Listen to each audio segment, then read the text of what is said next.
The Power of Suggestion by Robert Crosbie. The power of suggestion means many different things to many minds. It is coupled with the idea of hypnosis, where the operator is able to make the subject think, say, do, or imagine anything he chooses. That is possible through the abnormal condition of the subject. The means and methods of inducing this abnormal condition are not generally known, although some practitioners have hit upon various ways of bringing on hypnosis in some subjects. But what is to be discussed is the fact of suggestion itself, generally considered, and as it affects all men.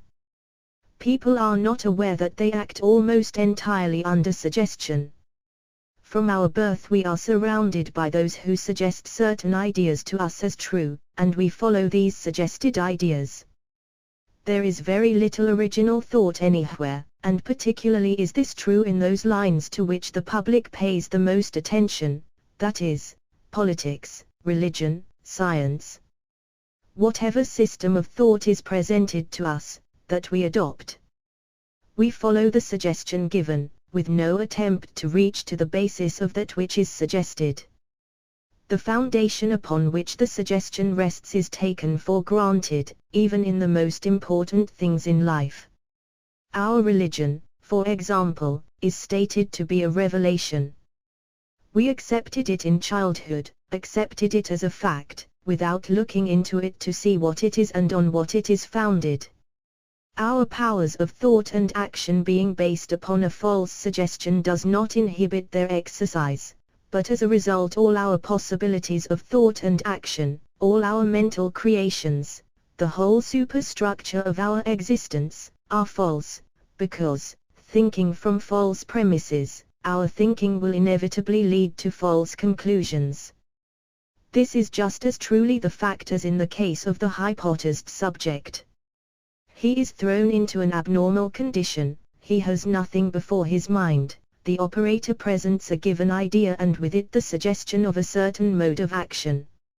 Immediately the subject adopts the suggestion, goes to work on it, and will continue working along the suggested line cumulatively until the suggestion is changed.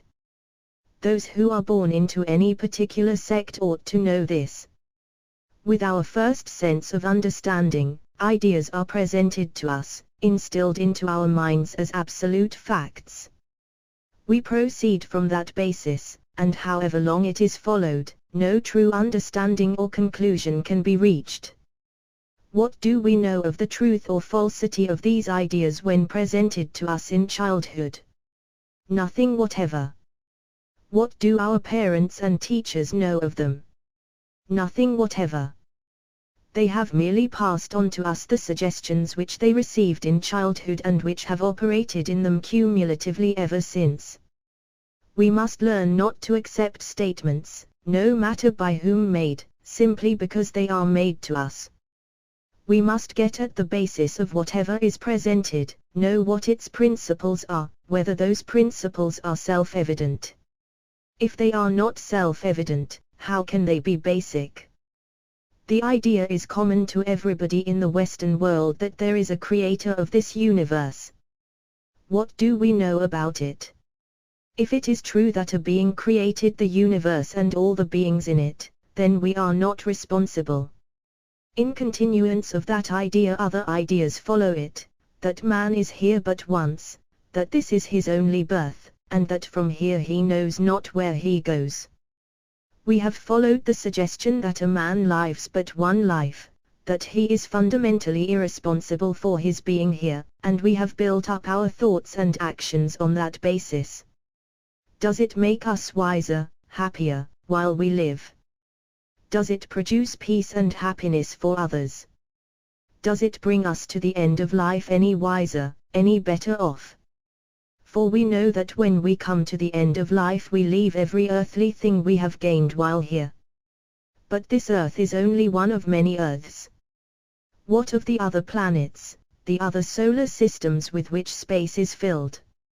Have we any vital knowledge in regard to them or the reason for their existence under the suggestions that have been handed to us? When our religious impressions are changed, when other suggestions are given us, are they not handed to us in the same way? Whatever they are, science, New Thought, Christian Science, and so on, we adopt them, move along the lines suggested by those who give them to us, and what do we really learn? Nothing. We come to the end of life just as encased in ignorance, despite all the revelations ever given us. What do we know of their bases? Are they true or only partially so? We are never asked to look into their fundamentals, to see for ourselves if they are true, self-evident. No, we are asked to accept what is given us and go to work on that.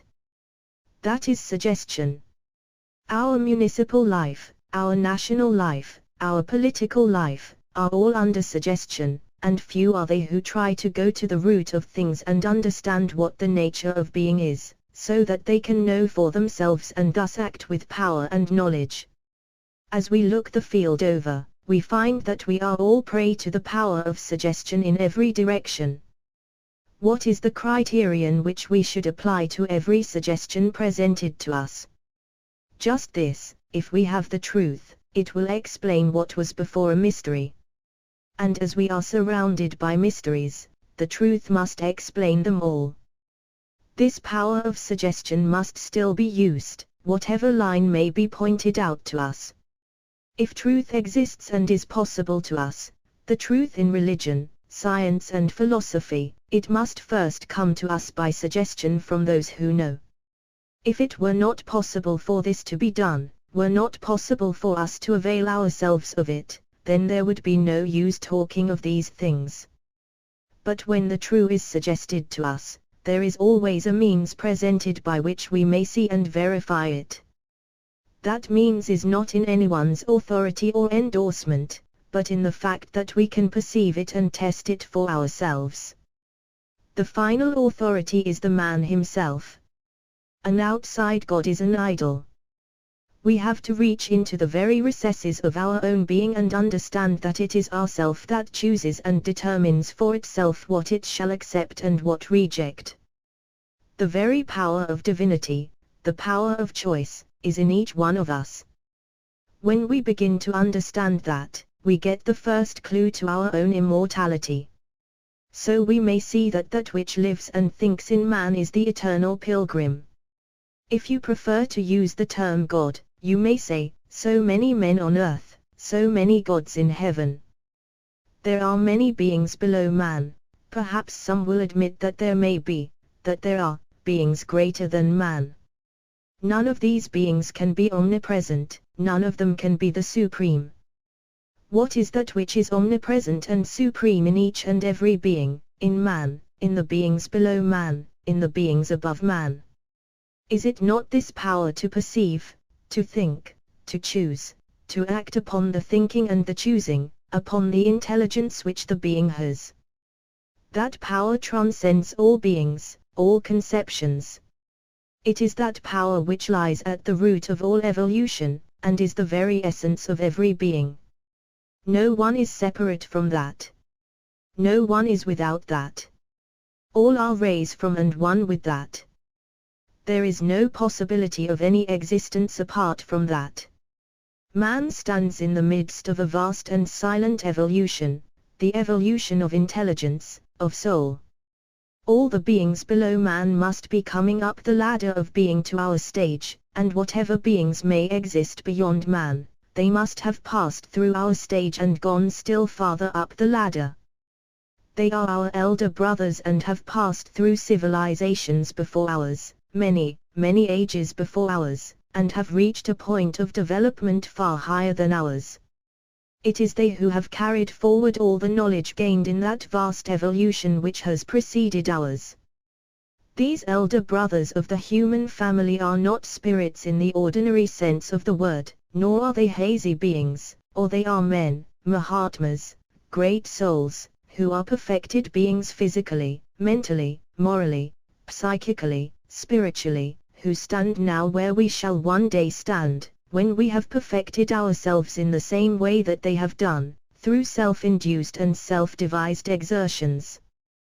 These masters stand to us in their knowledge and power, in their ability and efforts to help and guide us, as the greatest and most powerful suggestion that could be made to any human being. They are willing and ready to help whenever and wherever we are willing and ready to receive. They never ask for anything, they are always ready to give to those who may be willing to follow the lines indicated, so that we in our turn may become as they are, may know for ourselves. If we take their philosophy as given to us in Theosophy, if we take it as a theory to be examined on its merits, we shall find that it explains. It explains why there are so many different kinds of people, it explains different natures, it explains why some suffer more and others suffer less. It explains why each one is born in a particular place, in that family, in that nation, at that time. It explains every inequality in life, every injustice, every mystery. It will enable a man to realize his own immortality, to live a conscious existence in spirit, even while incarnated in a body here on this earth. At present we live in matter, we think that we exist in matter and are dependent on matter for our existence. We think in matter. Our religion is materialistic, our science is materialistic, our philosophy is materialistic.